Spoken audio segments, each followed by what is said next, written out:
ने बताया, उनके प्रवक्ता ने, कि चीन ईरान, जॉर्डन, लेबनान और इराक को आपातकालीन मानवीय सहायता देगा। यह हेल्प उन इलाकों में पहुंचाई जाएगी जहां लगातार संघर्ष के कारण जो लोकल पॉपुलेशन है, स्थानीय आबादी है, वो गंभीर दिक्कतों का सामना कर रही है।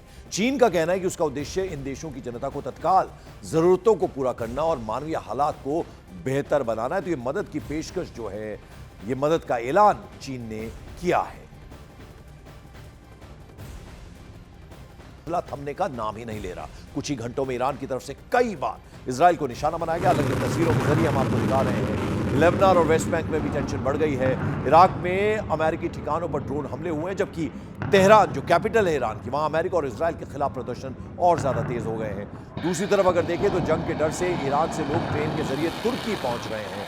युद्ध से जुड़ी ये 12 तस्वीरें, बड़ी तस्वीरें इस जंग के जो हालिया हालात हैं उसको बयान करती है। और आप देखिए कितना भयावह मंजर है इस वक्त।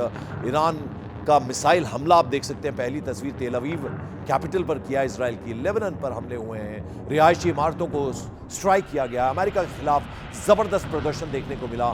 Tehran capital missile attack launch किया गया। आप देख सकते हैं 3:35 हुए हैं और आज 17 मार्च है। और लगातार ये देख सकते हैं आप 3:35 हुए हैं, 17 मार्च है और अभी तक 4 बार रात के दौरान जो है मिसाइल अटैक किए गए हैं।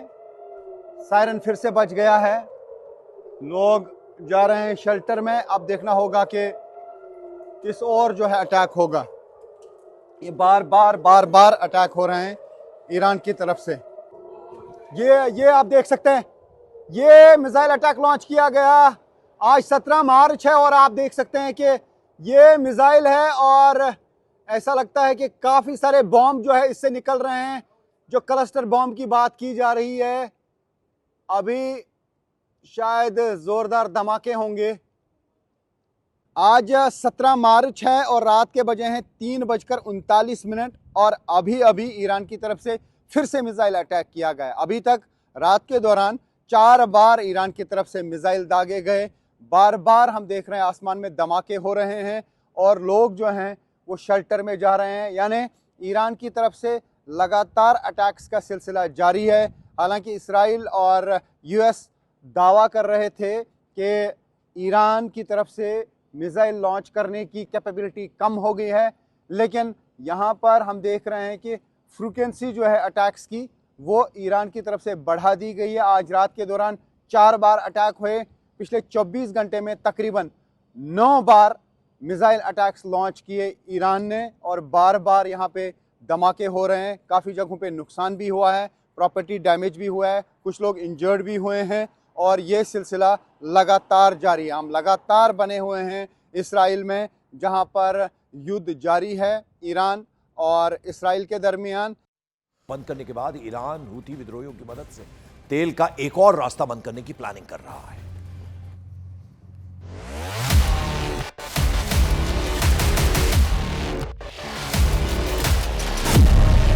जंग में हूती विद्रोहियों की एंट्री। हूती विद्रोही दिलाएंगे ईरान को विक्ट्री। बाब अल मंडेब ब्लॉक करने की दी धमकी।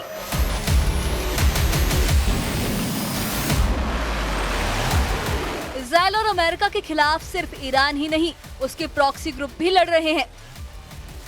सबूत है यमन में सक्रिय हूती विद्रोहियों की बाब अल मंडेब स्ट्रेट बंद करने की धमकी।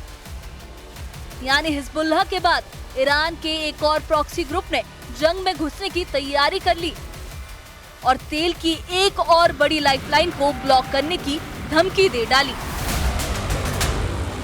ईरान की समाचार एजेंसी फास्ट न्यूज ने बताया कि हूती विद्रोही पूरी तरह से अलर्ट पर हैं। वो कभी भी ईरान जंग में शामिल हो सकते हैं। फास्ट न्यूज ने चेतावनी दी कि ऐसा होने पर बाब अल मंडेब स्ट्रेट बंद हो सकता है। बाब अल मंडेब स्ट्रेट अरब प्रायद्वीप के दक्षिणी छोर पर स्थित एक पतला समुद्री रास्ता है जो लाल सागर के रास्ते सुएज नहर तक पहुंचने वाले समुद्री जहाजों के परिवहन का जरूरी रास्ता है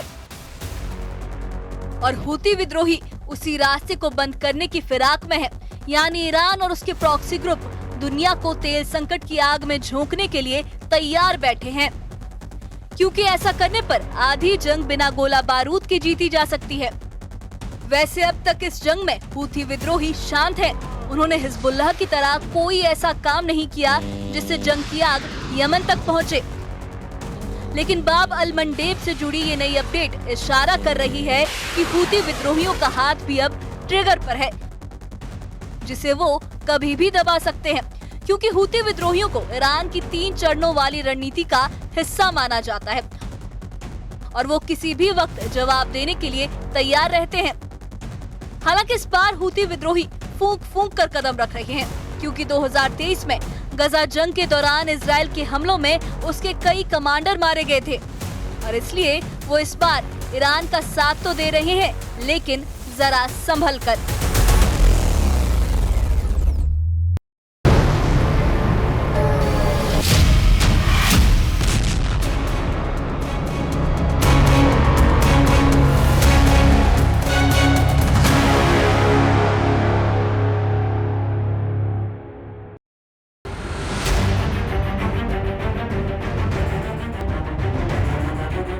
तो ही बड़े चेहरे हैं, लेकिन इस वक्त उनकी सही स्थिति को लेकर कोई साफ इंफॉर्मेशन सामने नहीं आ रही है। इजराइल के प्रधानमंत्री बेंजामिन नेतन्याहू ने 2 वीडियो मैसेज जारी किए हैं, लेकिन इससे भी उनकी लोकेशन और हालत पूरी तरह साफ नहीं हो पाई।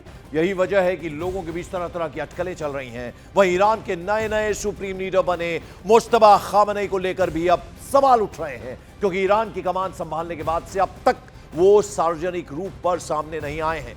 कई मीडिया रिपोर्ट्स बताती हैं कि वो घायल हैं, इंजर्ड हैं और इस वक्त रूस में इलाज करवा रहे हैं। हालांकि इसकी कोई आधिकारिक पुष्टि नहीं हुई है। ऐसे में फिलहाल ये दोनों ही लीडर्स कहां हैं, कैसे हैं, ये सवाल अब हर तरफ गूंज रहा है।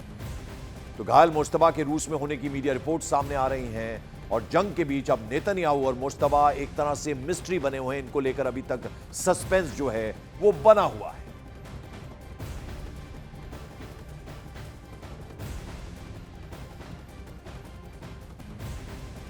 पूछेगी ही, जो 2 मुल्क आमने सामने की लड़ाई लड़ रहे हैं, उनके सबसे बड़े नेता जो हैं वो आखिर कहां हैं। बीते दिनों ईरान ने नेतन्याहू की मौत का दावा किया था, लेकिन इजराइल पहले दिन से ही इसे सिरे से खारिज कर रहा है और पिछले 48 आवर्स में नेतन्याहू ने 2 वीडियो जारी कर इस दावे को पुख्ता करने की कोशिश की। बावजूद इसके इस सवाल का जवाब नहीं मिल पाया कि वो कहां हैं, उल्टा नए सवाल खड़े हो गए हैं। इसी तरह मुज्तबा भी फिलहाल पहेली से कम नहीं है। ना तो उनकी कोई लोकेशन और ना ही उनकी हेल्थ को लेकर कुछ साफ हो पाया है। हालांकि डोनाल्ड ट्रंप शुरुआती तौर पर कह रहे थे कि मुज्तबा जिंदा हैं, लेकिन अब उनके बयान भी गोल मोल से दिख रहे हैं, सुनाई दे रहे हैं। में वो एक कैफे में खड़े होकर कॉफी की चुस्कियां लेते नजर आ रहे हैं, लेकिन ये जो वीडियो है एआई जनरेटेड होने की चर्चा शुरू हो गई। इसके बाद 16 मार्च को नेतन्याहू की तरफ से एक और वीडियो जारी किया गया और फिर यह दावा किया गया कि बेंजामिन नेतन्याहू सही सलामत है, बिल्कुल ठीक है। नए वीडियो में उन्हें यरूशलेम हिल्स में आम लोगों से बातचीत करते हुए दिखाया गया और ये जो क्लिप है इसमें महिलाएं भी देखी जा सकती हैं, जो इजरायली पीएम के साथ तस्वीरें खिंचवाती हुई नजर आ रही हैं। देखिए एक वीडियो जिसमें 6 उंगलियों के साथ नजर आ रहे हैं, इसको लेकर अटकलें हुई और अब एक और वीडियो सामने आया जिसमें कुछ महिलाओं के साथ कॉफी पीते हुए नजर आ रहे हैं बेंजामिन नेतन्याहू।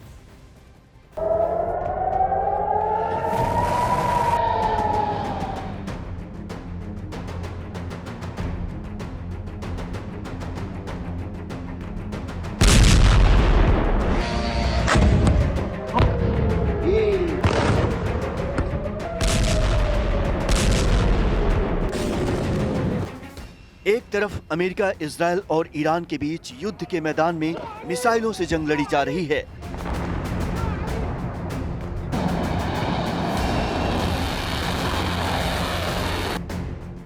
तो वहीं दूसरी लड़ाई वीडियो और विजुअल्स की मदद से चल रही है। जितना खतरनाक युद्ध मैदान पर, उससे भी बड़ा प्रोपेगेंडा वॉर सोशल मीडिया पर।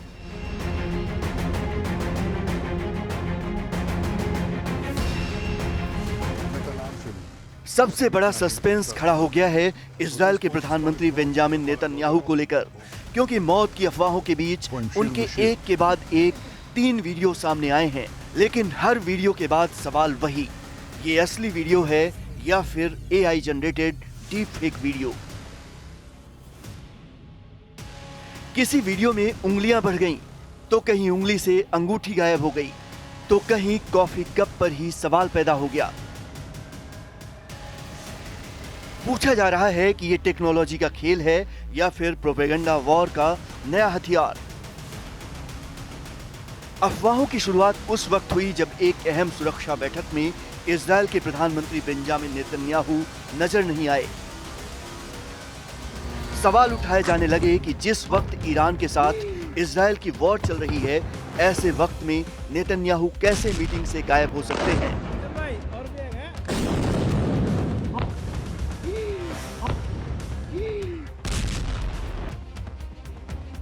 इसी बीच एक वीडियो सोशल मीडिया पर तेजी से वायरल हुआ, जिसमें नेतन्याहू के हाथ में 6 उंगलियां दिखाई देने का दावा किया गया कि नेतन्याहू की मौत हो चुकी है, इसीलिए उनका AI डीप फेक वीडियो सामने लाया जा रहा है।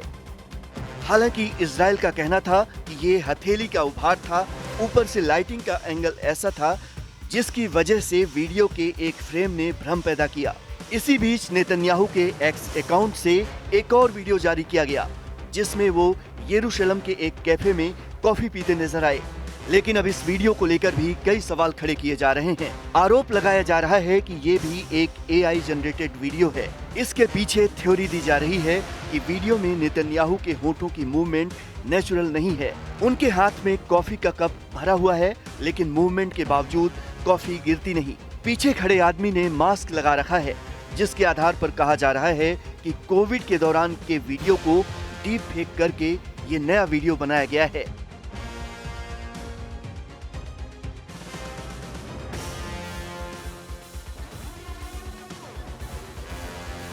हालांकि इजरायल का दावा है कि वीडियो असली है।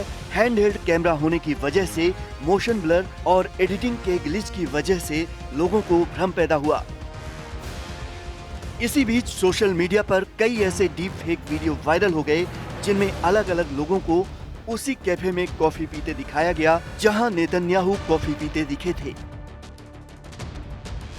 अब एक और वीडियो सामने आ गया है, जिसमें नेतन्याहू उसी कैफे के बाहर लोगों से बातचीत करते दिखाई दिए। लेकिन इस वीडियो में एक फ्रेम में ऐसा लग रहा है जैसे उनकी उंगली की अंगूठी अचानक से गायब हो जाती है। इसको लेकर दावा किया जा रहा है कि ये वीडियो भी AI जनरेटेड और डीप फेक है। हालांकि इसके पीछे कुछ लोग हाथों के मूवमेंट और कैमरा एंगल को वजह बता रहे हैं। वहीं भारत में इजरायल के राजदूत रूबेन अजार ने बेंजामिन नेतन्याहू की मौत की अफवाहों को पूरी तरह से खारिज किया है। उन्होंने कहा है कि नेतन्याहू पूरी तरह स्वस्थ, सुरक्षित और सक्रिय हैं। उन्होंने आरोप लगाया कि ईरानी मीडिया और उससे जुड़े लोगों की तरफ से भ्रम फैलाने की सुनियोजित साजिश चल रही है और सोशल मीडिया पर प्रोपेगेंडा वार चल रहा है।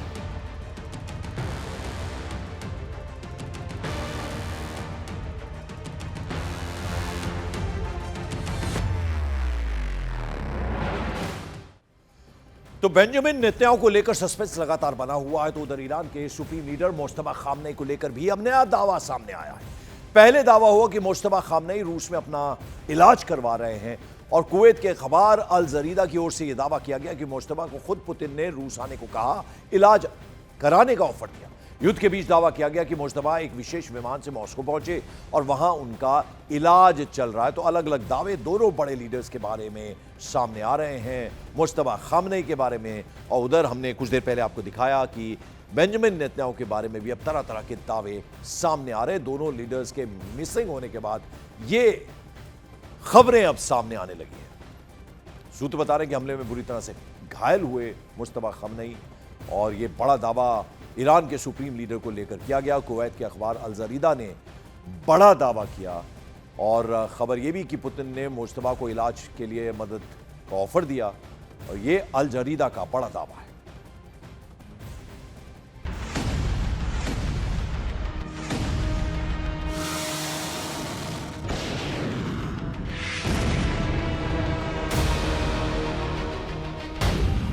तेरह मार्च को ईरान के मीडिया ने ये AI वीडियो जारी करके अमेरिका को ललकारा था। कहा था Khamenei is back.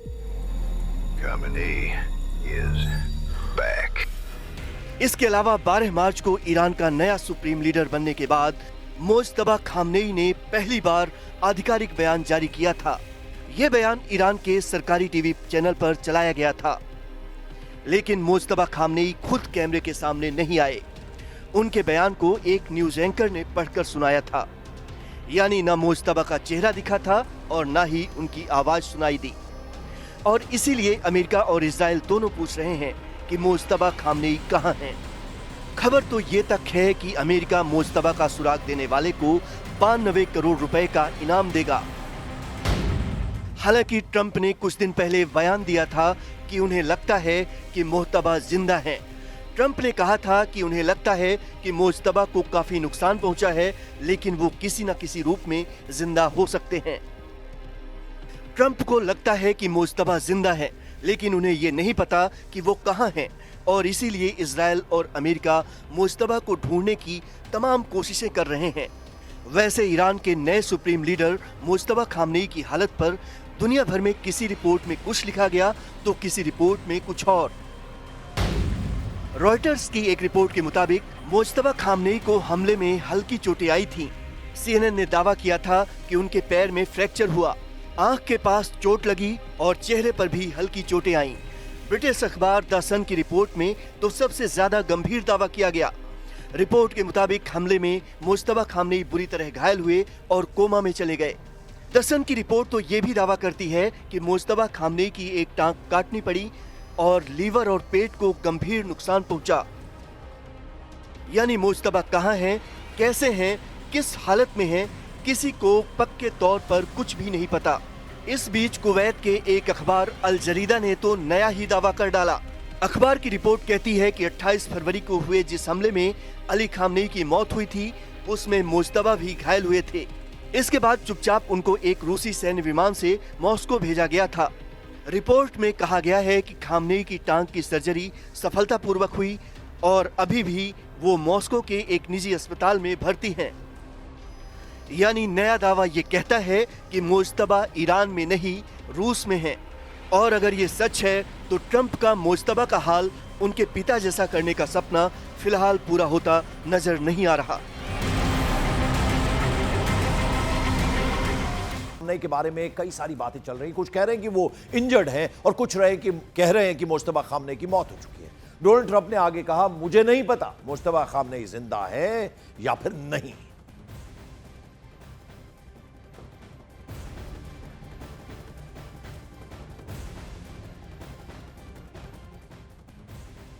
A lot of people are saying that he's badly disfigured. They're saying that he lost his leg, one leg, and he's been hurt very badly. Other people are saying he's dead. Nobody's saying he's 100% healthy, and he hasn't spoken. इस बीच Iran के नए supreme leader Mojtaba Khamenei को लेकर बहुत बड़ा खुलासा हुआ है। दावा किया गया कि मुज्तबा खामनेई इजराइल और अमेरिकी हमले में चंद सेकंड के फासले से बाल बाल बचे थे। 28 फरवरी को तेहरान में अमेरिका और इजराइल का अटैक हुआ था, जिसमें मुज्तबा खामनेई के पिता की मौत हुई थी।